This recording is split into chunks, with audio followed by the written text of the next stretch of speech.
Struggles for gender equity. Women were not regarded equal to men for most of history. In fact, the majority were subservient to men and relied on them for financial support. Jobs for women on their own were scarce and low paying. Some were no longer permitted to teach when they married. Women with some education may be hired as instructors if they could persuade school officials that they were moral, upstanding young women. During early struggles for gender equity, the desire for independence and equal rights has fired the struggles of women and their male allies for gender equity since the Seneca Falls Convention in 1848. During the mid-19th century, women activists were part of the anti-slavery movement. They were also attempting to raise public awareness about women's issues, such as the ability to divorce, own property, speak in public, avoid husband abuse, work, and vote. At the Seneca Falls Convention, women organized to fight against their oppression. This endeavor includes some male allies, notably Frederick Douglass and white abolitionists, fighting against slavery and for all people's human and civil rights. However, at the time, the majority of women did not support the women's movement. They did not consider their circumstances to be harsh and saw their duties as spouses and mothers as natural. Later in the century, protective legislation for women and children was enacted to make some manual jobs inaccessible to women because of the danger involved. The act also regulated the number of hours women could work and the times they could work, similar to today's child labor restrictions. However, such legislation did little to advance women's rights. During this period, the members of women's groups were predominantly European and Americans. They segregated their fight for equal rights from the struggles of other oppressed groups and refused to take a stand against Jim Crow laws and other violations of the civil rights of ethnic and racial groups. It was 50 years after the passage of the 15th Amendment, which granted African American men the right to vote, before women would be granted the right to vote following hard-fought battles that included organizing, picketing, arrest, hunger strikes, and forced feeding in jail. Let us now move on to the second wave. The most comprehensive advances in the status of women were initiated in the 1960s, when feminists were able to gain the support of more women and men than at any other time in history. As in the previous century, this movement arose from African Americans' battle for civil rights. The 1963 Equal Pay Act required that men and women receive equal pay for the same job, but it did not prevent discrimination in hiring. In an attempt to defeat the Civil Rights Bill in Congress, a Southern congressman added the words or sex to Title VII, declaring that discrimination based on race, color, national origin, or sex was prohibited.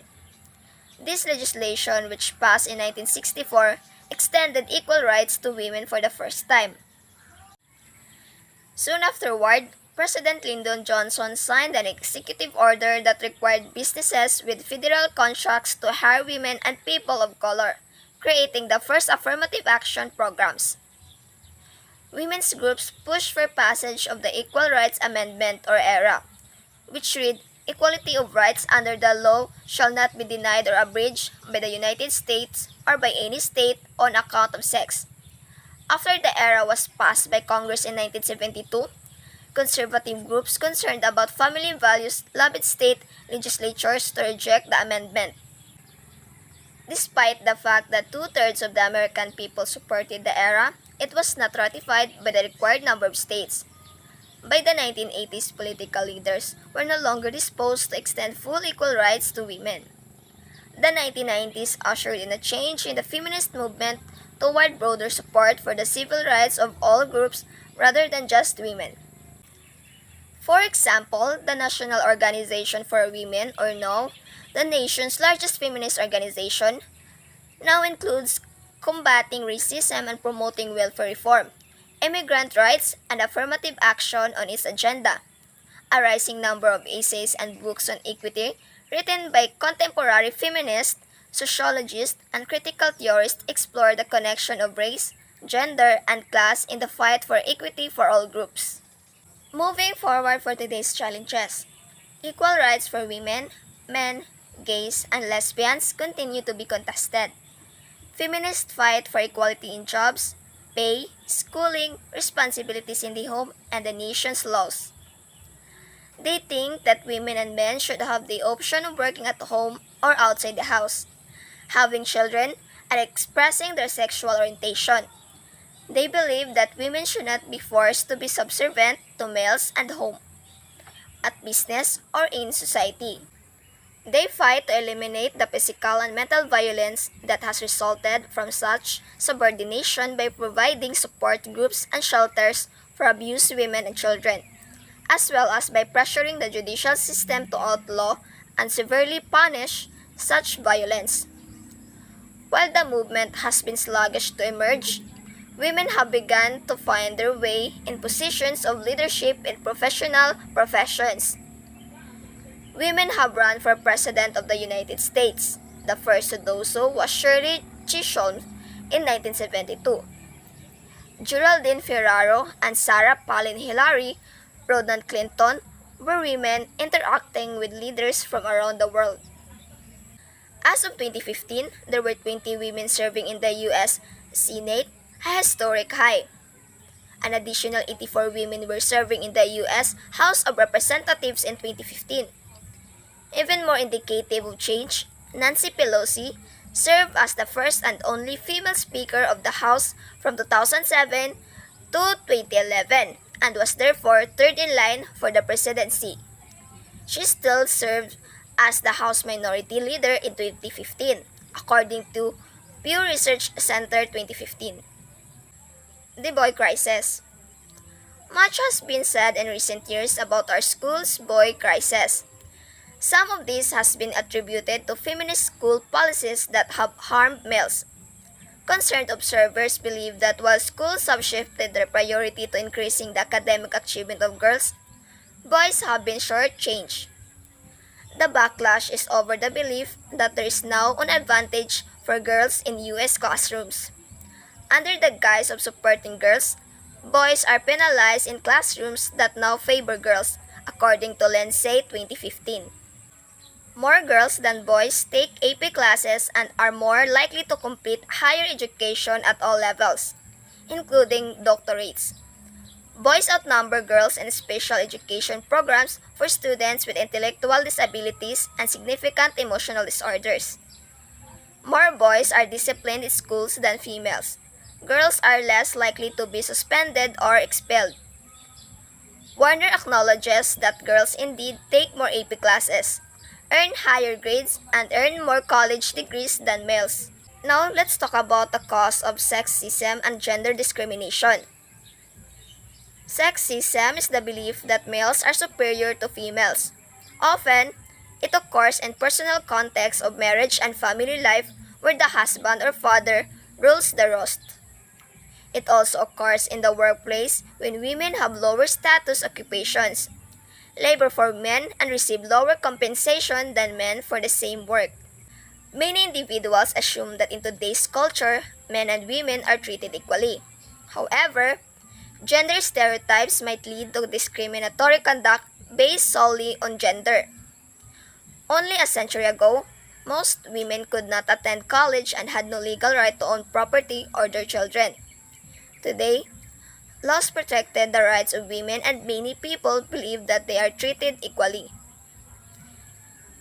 When it comes to jobs, women continue to be overrepresented in the traditional female occupations, although we are seeing more women entering jobs traditionally held by males, as shown in Table 4.1. However, even though more young women are finishing high school and college than their male peers, they are still not making inroads into many traditional male jobs. The jobs in which women predominant are accompanied by neither high prestige nor high income. People in professional positions, such as teachers and nurses, do not compete in income or prestige with architects and engineers. Women continue to be overrepresented as clerical and service workers and underrepresented as managers and skilled workers. In 2015, however, was selected as the first National Football League or NFL full-time official. Thomas earned her reputation and her way into the coveted position through over 20 years of officiating high school and college football games. Some consider attaining that profession even more difficult than becoming a player. NFL officials must pass extensive physical and psychological testing and must grasp what is considered the most challenging rule book in all major sports. Thomas became the first woman named to such a position in the 90-plus years of the league.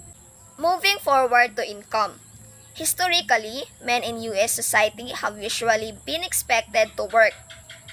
In past years, many women remained in their homes as the primary care providers for their children and homemakers. In more recent years, the higher educational levels of women, the high cost of living, and other factors have seen higher percentages of women in the workforce. Only 16.7% of all married women work outside the home in 1940. By 2012, 59.4% of women were employed, according to Berman 2014. Most of the literature, including speeches by President Obama, suggests that in 2013, women who work full-time in the United States make 78% of the income men are paid. This implies that women must work 60 additional days a year to equal the earnings of men. Pattern 2014 estimates that based on hourly earnings and including both full and part-time workers, the pay differential is in reality closer to 84% in favor of men. The wage gap has narrowed over the years. It was 36% in 1980, but it persists. Pew offers some explanation for the gap. Women are more likely to take care of interruptions, including time off to take care of family issues such as children. Women indicate that they have taken significant time off from work or reduced their work hours to provide for their children's needs or other family matters. Even though more women have entered traditionally higher paying, male-dominated professional and managerial positions, as a group they still tend to work in lower paying occupations. It is possible that the pay differential may also be related to discrimination, as more women 18% report discrimination than do men 10%, according to Pattern 2014. The American Association of University Women, or AAUW, of 2015 found that 1 year after a college graduation, women were making 82% of their similarly educated and experienced male counterparts. In an earlier report, AAUW had found that 10 years after graduation, the gap widened and women were making 69% of what the men were paid, according to Day and Hill 2007. For the final part of the discussion, which is sexual harassment. Sexual harassment is a form of sex discrimination that has long existed in the workplace, where women had been recipients of unwanted and unwelcome sexual behavior. In schools, both boys and girls report unwelcome sexual attention. The perpetrator may be in a position of authority and use that power to gain favors or make sexual approaches. In other circumstances, it is a coworker or someone who makes inappropriate advances. Bidwin 2014 indicates that researchers from the University of Illinois Champaign-Urbana studying 1,400 middle school students in 4 Midwestern middle schools found that more than 1 in your students, 27% girls and 25% boys, report unwanted verbal or physical sexual harassment on school grounds or violence. Sexual harassment occurs in our schools, hallways, and classrooms, often while other students are watching. Sexual harassment perpetrators include male and female instructors, school administrators, janitors, and coaches, as well as other students. Not just boys harass others. Ladies are also culpable but less frequently. The harassment can be verbal, visual, or physical. In the worst case scenario, the victim is sexually molested or raped. Teachers will give a student better grades in exchange for sexual favors or dates are sexual harassers. If actions by another student or adult are unwelcome by the victim and make him uncomfortable, scared, or confused, they constitute harassment. Sexual harassment can be very damaging to its victims, having an impact on their emotions and subsequent behavior. They may feel self-conscious, embarrassed, afraid, and confused.